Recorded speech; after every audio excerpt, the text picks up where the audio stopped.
अभी हमने complete interiors किया था, तो उसका एक ड्राइंग रूम वाला पार्ट का इंटीरियर्स को हम डिस्कस करेंगे, जिसमें लेआउट से लेकर के उसका जो डिजाइन है वो किस तरीके से किया और एक्चुअल में बनने के बाद डिजाइन कैसा निकला उसका तो कंप्लीट हम डिस्कस करेंगे। बहुत सारी चीजें सीखने के लिए मिलेंगी। बिना किसी तरीके चलते हैं स्क्रीन की तरफ। जैसे कि आप ये जो पोर्शन आप देख रहे हैं ना, तो इस पोर्शन को जो हमने डिजाइन किया, इसके इधर में जो है ना बेड था, और बेड को हमने किस तरीके से डिजाइन किया बेडरूम को, तो उसके ऊपर मैंने ऑलरेडी डिटेल वीडियो बना रही, उसका लिंक मैं आपको नीचे डिस्क्रिप्शन बॉक्स में दूंगा, जाके चेक कर सकते हैं। तो फिलहाल अभी हम जैसे हम बात करें ना, तो ये जो पोर्शन है यहाँ पे हमने इस तरीके से यहाँ पर जो है सोफा और सीटिंग दे दी, बीच में हमने टेबल दे दिया था, और इसके सामने अगर आप देखेंगे तो टीवी यूनिट था, बाकी बाद में कैंसिल हो गया था, और यहाँ पे इन्होंने वॉल निकाल दी ताकि स्पेस एक का एक लगे। और यहाँ पर बार काउंटर आ गया, साइज आपको दिख ही रहा होगा, और यहाँ आपकी पेंट्री आ गई। तो ओवरऑल हमने लेआउट समझ लिया। अब हम चलते हैं इसके 3D की तरफ। तो पहले बार काउंटर को समझ लेते हैं। तो ये जो बार काउंटर है, तो इस तरीके से यहाँ पे फ्लूटेड ग्लास लगा रखा है ना, बीच में हमने ये विनियर लगा के पॉलिश कर दी, यहाँ पे बॉटल्स वगैरह रखी हुई है, और सामने जो है इस तरीके से टेबल आ गई, और यहाँ पे भी आप देखें तो फ्लूटेड लूवर्स आपको दिख रहे होंगे। और यहाँ पे अगर आप देखेंगे तो ये जो पोर्शन है आपका, यह आपका सर्कुलर शेप में जो है आपकी सिंक यहाँ पर दे दी है, और यहाँ पे एक बहुत ही डिफरेंट टाइप का मिरर दे रखा है, और बीच में जो आप पार्टीशन देख रहे हैं ना, ये पार्टीशन जो है मेटल पार्टीशन दे रखा है। तो ओवरऑल ये हमने जो इनका डिजाइन इस तरीके से कुछ करके दिया था। और इसमें भी आप देखेंगे तो आपको नल का दिख नहीं रहा होगा, क्योंकि नल का जो है यहाँ पे आप देखेंगे तो सीलिंग से जो है ये इस तरीके से नल का है, और जो आपका देख रहे हैं ये स्पाउट जो है, इसका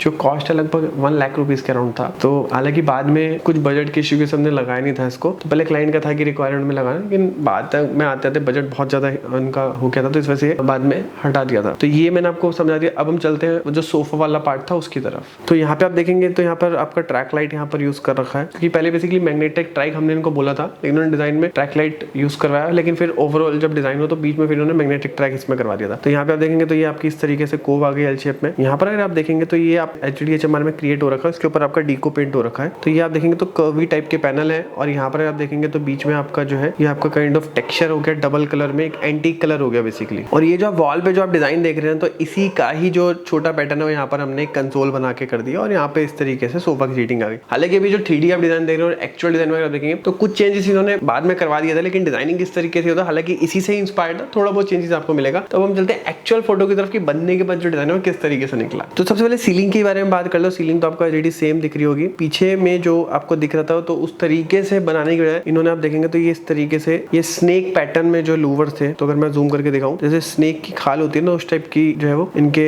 जो डिजाइन जो थे लूवर्स के वो इस तरीके से थे। तो ये हो गया। फिर उसके बाद सोफा इनका पुराना था, तो उन्होंने पुराने सोफे को ही काइंड ऑफ यूज कर लिया था। तो कलर जो आपको 3D में दिख रहा होगा ब्राउनिश टाइप का, तो वो कलर आपको इसमें नहीं दिख रहा होगा। फिर इसमें आप देखेंगे तो ये टेबल जो आप देख रहे हैं, ये जो टेबल है, तो ये थोड़ी सी डिफरेंट और एंटिक टाइप की टेबल है, जो कि अब इसके वुड के बारे में बात करेंगे तो ये आपका पाइन वुड थी, एंड ये हमने खुद साइड पे बनवाया था। तो इसका जो कॉस्ट है नियर मतलब सारी चीजें मिला के 20 से 25,000 के आसपास जो पड़ गया था ये। क्योंकि देखिए होता क्या है ना, इस तरीके के डिजाइन में क्या होता है ना, मटेरियल की वेस्टेज भी थोड़ी सी ज्यादा जाती है, तो ओवरऑल ये कॉस्ट आपकी आ गई थी। फिर हम बात करें तो ये जो पोर्शन है आपका, फिर ये जो आप देख रहे हैं ये आपका मिरर है, और ध्यान से देखेंगे तो आपको टच दिख रहा होगा, तो यहाँ पे टच करते ही चारों तरफ जो है वो कोव लाइट जल जाएगी। और यहाँ पे भी जैसे आप देखेंगे ना, तो इस वाली वॉल पे देखेंगे तो देखिए यहाँ पर आपका देखिए COP पड़ रही है, तो वॉल क्या फिनिशिंग देखिए आपको बिल्कुल भी अंडुलेशन नहीं दिख रहे होंगे, क्योंकि अगेन इसके ऊपर HDHMR की पैनलिंग हो रखा है। और जब भी आप इस तरीके की लाइटिंग जो कि प्रॉपर दीवार के ऊपर फोकस करने वाली होती है, इस तरीके से बनाते हैं ना, तो दीवार की पैनलिंग करना जो है वो काफी जरूरी हो जाता है। फिर अब हम फ्लोरिंग के बारे में बात कर लेते हैं। तो फ्लोरिंग का जो साइज है वो है 6 फीट बाय 4 फीट का। और ब्रांड के बारे में बात करें तो सिम्पोलो की जो है यहाँ पर यूज हो रखी है टाइल। और मैं आपको बताऊं, देखिए मैंने मल्टीपल ब्रांड्स यूज करवा रखे, और मैं ये चीज 101% कह सकता हूँ कि सिम्पोलो ओवरऑल बहुत बेस्ट है। तो डिजाइन बहुत बढ़िया इसमें मिलते हैं, और सबसे इंपॉर्टेंट बात है कि इसमें आपको बैंड भी जो है ना अदर ब्रांड्स के कंपैरिजन में बहुत कम मिलेंगे, क्योंकि इनकी टेक्नोलॉजी बहुत ज्यादा डिफरेंट है। और मेरे को सिम्पोलो ने बेसिकली पैसे नहीं दे रखे कि उनका प्रमोशन करने के, लेकिन जो अपना जो एक्सपीरियंस है मैंने आपके साथ शेयर कर दिया। और फिर ये जो आप मैग्नेटिक ट्रैक देख रहे हैं, तो ये मैग्नेटिक ट्रैक यूज कर रखा है। मैग्नेटिक ट्रैक के ऊपर अगर आप चाहते हैं ना इन डिटेल में वीडियो बनाई जाए कि किन किन चीजों का ध्यान रखा जाता है, क्या क्या चीजें आती हैं, क्या प्राइस रहता है, तो इसके ऊपर हम फिर कभी किसी डिटेल में बात करेंगे। तो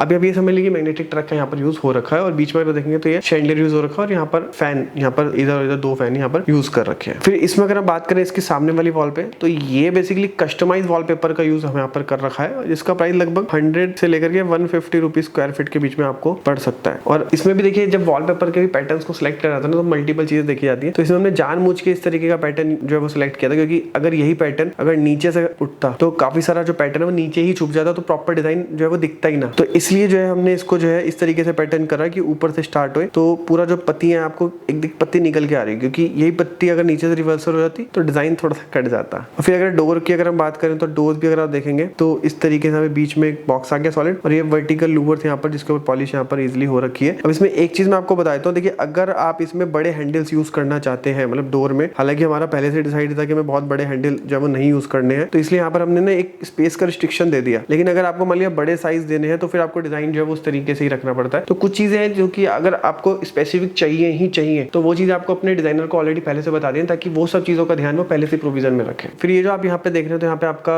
हिडन गीजर आ गया, गीजर को हाइड कर दिया, और यहाँ पर अगर आप देख रहे हो तो सर्कुलर शेप में जो है वो वैनिटी बन गई, और इसको भी बेसिकली साइड पर ही क्रिएट करवा रखा है, और छोटा सा एक पेंट्री बना दिया, इसके साथ में एक छोटा सा फ्रिज आ गया, छोटा सा फैन आ गया, एंड सबसे इंपॉर्टेंट यहाँ पर एक बार यहाँ पर क्रिएट कर दिया। बार के डिजाइन में थोड़ा सा चेंज किया, मिरर आपको दिख रहा होगा यहाँ पे, इसको भी यहाँ पर प्लेस करना है, तो ये आपकी लाइटिंग बढ़िया करके दे दी। और ये जो पैटर्न है इसके अंदर आपका बॉटल्स है, और ये जो आप बैक साइड में देख रहे हैं ना यहाँ पर तो बेसिकली मिरर आ जाएगा, लेकिन ये जो आप देख रहे हैं ये आपकी कॉर्क शीट है, और इस कॉर्क शीट का भी जो प्राइस है लगभग 4 to 5,000 के आसपास जो रहता है, और दिखने में बहुत ज्यादा रॉ और बहुत ज्यादा एक डिफरेंट लुक जो है वो देता है आपको। और फिर हम स्विचेस के बारे में बात कर लेते हैं। स्विचेस जो है यहाँ पे नॉरिस के यूज हो रखे हैं, तो अगर नहीं पता तो मैं आपको बता दूं कि नॉरिस के स्विचेस जो है वो एक अपर सेगमेंट में आते हैं, प्रीमियम रेंज है, और अच्छे स्विच जो है वो बेसिकली माने जाते हैं। बाकी इसके अलावा लीग्रैंड हो गया, एंकर हो गया, तो ये भी कुछ ब्रांड्स हैं जो कि आपको ठीक ठाक बजट में स्विचेस वगैरह प्रोवाइड कर सकते हैं। तो उम्मीद करते हैं कि वीडियो आपके लिए हेल्पफुल रही होगी। कोई भी क्वेश्चन है आपका नीचे कमेंट बॉक्स में पूछ सकते हैं। फ्यूचर में इस तरीके के कंटेंट अगर आप रेगुलर पाना चाहते हैं और हमें सपोर्ट करना चाहते हैं तो हमारे चैनल को सब्सक्राइब करके हमें सपोर्ट भी कर सकते हैं। मिलते हैं नेक्स्ट वीडियो में, तब तक के लिए जय हिंद, वंदे मातरम।